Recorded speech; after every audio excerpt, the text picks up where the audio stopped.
Good morning world, good morning Philippines, good evening America, good afternoon sa ibang panig po ng mundo. Ito po, December 15, more than 1 month na po tayo dito sa Pilipinas at alas 6:10 po ng umaga. So, 6 o'clock, 6:10 in the morning, dito po tayo sa La Union. So, magandang umaga po. Maraming salamat po sa mga patuloy na sumaybay ng aking channel. Thank you for your support. Sa mga engagement nyo, maraming salamat po. Ang pag-uusapan po natin ngayong umaga is, nakita ko kasi ito sa Facebook na sabi na building big dream houses in the Philippines, why is it a mistake? Sabi niya doon sa post na yon na examples ng gumawa ng op-ed na yon is that yung mga kakilala niya daw from Canada, ito galing po to sa Facebook isang op-ed, at nagtatrabaho sila for how many years, double job, nagpagawa ng mga napakalaking bahay dito sa Pilipinas, mga 6 bedrooms, 2 floors, 3 floors. Hindi naman nila matirhan because they have to work so hard sa Canada.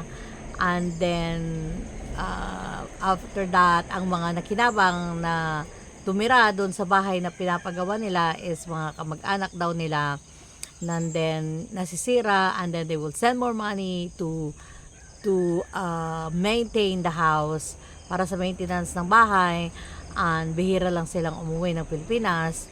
And then by the age of, ano ba yung kwento niya doon, 55, one died, and then the other one is even before reaching retirement age is they died, and they didn't enjoy kung ano yung bunga ng kanilang pagpapakapagod sa ibang bansa. So then, yun po kasi hindi pwede nating sabihin na mali yun, para sa aking palagay. Kasi kanya-kanyang choice po yan, no? Ano bang dahilan kung bakit ka magpapagawa ng malaking bahay mo? Ang sabi doon sa op-ed na yun is para daw for pride, para daw may pakita mo na ang layo na ng narating mo sa ibang bansa, kaya ka daw magpapagawa ng mga ganong malalaking bahay. Though again, hindi natin alam ang purpose ng iba, no? May kanya-kanyang purpose yan, kung bakit nagpapagawa sila ng mga napakalaking bahay. At yun, because of that, nabasa ko sa mga op-eds na sa Facebook, so then I decided to vlog kung bakit nag-decide ako na magpagawa lang ng bungalow size at just a 3-bedroom house dito po sa Pilipinas. Well, unang-una gusto ko lang talaga ng 2-bedroom, pero gusto ng asawa ko ng another third just in case daw may guest. So, at bungalow lang siya. First floor only, mababa, walang hagdanan.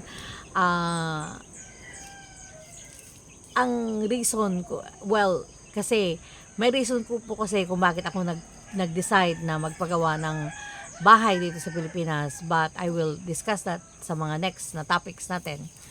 However, isa sa mga reason na nag-decide na ako magpagawa ng bahay dito sa Pilipinas, because I'm already in my mid-50s. So, ibig sabihin, to be honest, I'm already 53 and soon going to be 54, and before you know it, it's already your retirement age. So, because my plan is to retire in the Philippines, I have my reasons, kaya nagpagawa na ako at this time ng pwedeng matirhan kung mag-retire na ako dito sa Pilipinas, or even bago ko ma-reach ang retirement, kung necessarily na uuwi na ako dito sa Pilipinas, is ito ang titirhan ko. Kung gusto nyo makita yung kabuuan ng bahay, do kahit hindi pa patapos, meron po akong episode na pinamagatang update para sa pinapagawang bahay 4 weeks after. So anyways, the reason kung bakit bungalow lang is because I was being realistic. Well, unang-una, magpapagawa ako. I don't have budget na magpagawa ng engranding bahay. Na, like, 2 floors, 3 floors, 6 bedroom. First of all, wala akong budget noon. At hindi ako magpapakahirap na mag-double job, overtime dito, overtime doon, para lang magawa yung ganong kalaking bahay. So, nag-decide kami na mag-asawa na to be realistic, para maging realistic kasi, kung retirement ang purpose mo, again, ulitin ko pa, depende sa purpose ng kung gaano kalaki o anong style ng bahay na ipapagawa mo. Kaya hindi po natin, ulitin ko po yung point ko kanina, hindi po natin pwedeng husgahan yung mga gustong magpagawa ng 4 floors, 6 floors, kanya-kanya pong kanya-kanya pong estilo ng pamumuhay, kanya-kanyang plan, kanya-kanyang purpose, iba-iba po. Kaya igalang po natin ang bawat opinion ng isa't isa. So anyway, the purpose is we were being realistic na syempre retirement, matanda ka na, paano ka pa makakaakyat ng second floor, di ba? Unless of course na magpapagawa ka ng elevator or magpapagawa ka ng special staircase, para siya yung magdadala sa'yo from the first floor up to the second floor kung ganun gusto mo. Kaya first floor lang para pag matanda ka na, hindi ka na mahirapang umakyat sa taas.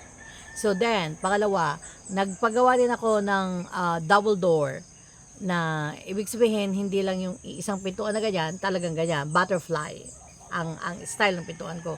Bakit? Again, being realistic, pag tumatanda na tayo, pag matanda na tayo, at hindi pa tayo kukunin ni Lord, hindi pa tayo kukunin ni Lord, at hindi pa natin time, pwede kasing naka-wheelchair na tayo sa ating pagtanda, at yun ang isa sa mga decision ko kung bakit ko ginawang double door para wheelchair accessible siya. So yun. And then, isa pa na ginawa ko sa bahay ko is that hindi ko ang bubong ko po ay hindi yero, yun ang tawag nila ay slab, yung simento lang siya. The reason is that syempre pag nag-retire ka na, limited na ang budget mo, wala ka ng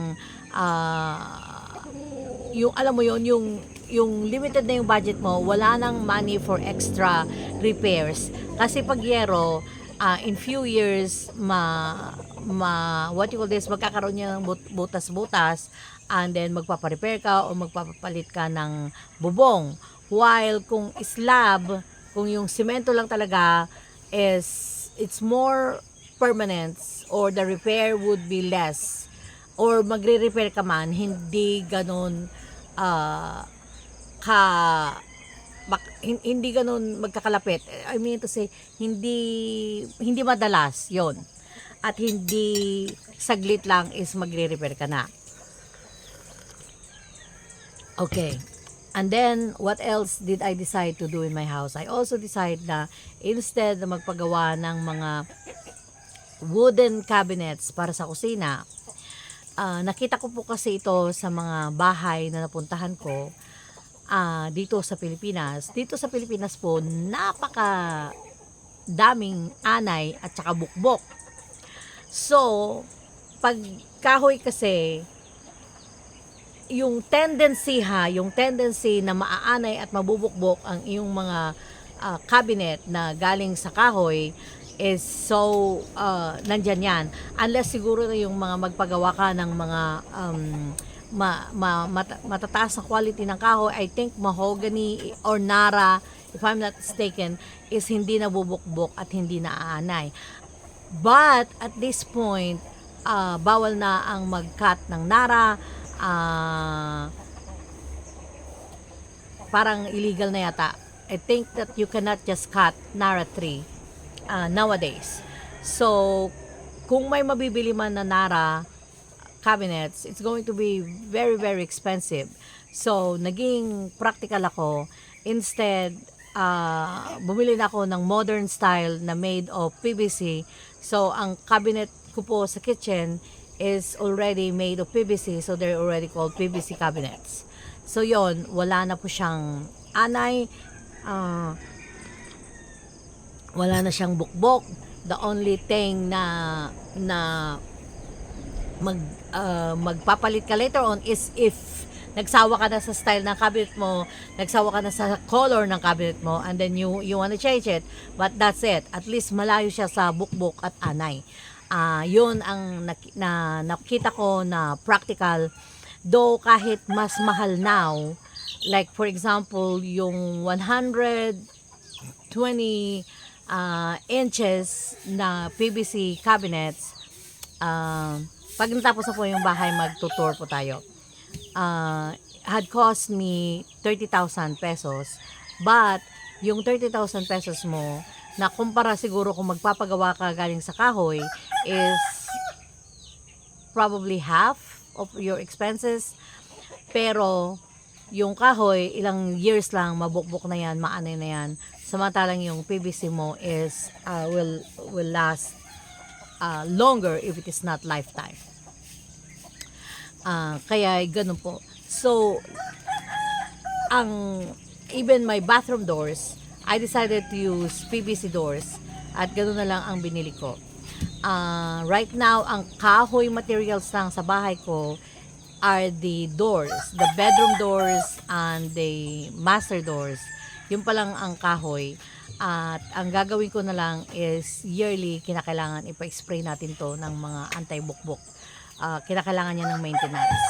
So, at least, kung magkakaroon man tayo ng repairs, is yun lang talaga, mga doors. Gaya nga sabi ko, pag retirement purposes, ang reason kung bakit ka magpapagawa dito sa Pilipinas is that by the time that you retire, limited na ang budget mo. At kahit pa ka mo, mga galing ng Amerika, yung mga retirement yung mga retirement packages nila, yung kanilang mga 401k, mga ilang milyon na yan, but we cannot predict what's gonna happen. You may end up sick and you may end up using a lot of money, and so you'll never know. Mahirap ma-predict ang future, kaya the best is just to for me na maging practical on some things. Yun. Kaya yun po ang naging decision ko, kung decision namin mag-asawa, kung paano namin binild ang bahay, and that is for practicality purposes, para nang sa ganun is maiwasan ang madalas na repair at madalas na pagpapabago sa kung anumang nasira sa bahay. At least mas mahal now, pero in the long run, mas makakatipid ka. Okay. So, yun po ang dahilan kung bakit. Maraming salamat po sa inyong panonood. May na ano pa ba ako? May na miss pa ba ako na point? But most likely, yun na po ang aking mga reasons kung bakit. Maliit lang, bungalow lang, limited 3 bedrooms lang, at hindi mga kahoy, at hindi yero, ang ginawa ko dito sa aking bahay na pinapatayo dito sa Pilipinas. Thank you po, and remember, enjoy life while you can. Spend time with your loved ones while you can. Stop and smell the roses along the way. Ginawa ko po ng ilang taon ang 16 hours back to back na pagtatrabaho, and I ended up being sick all the time. Sa ngayon na medyo matanda-tanda na ako, so I learned my lesson. Enjoy life while you can. Thank you for watching.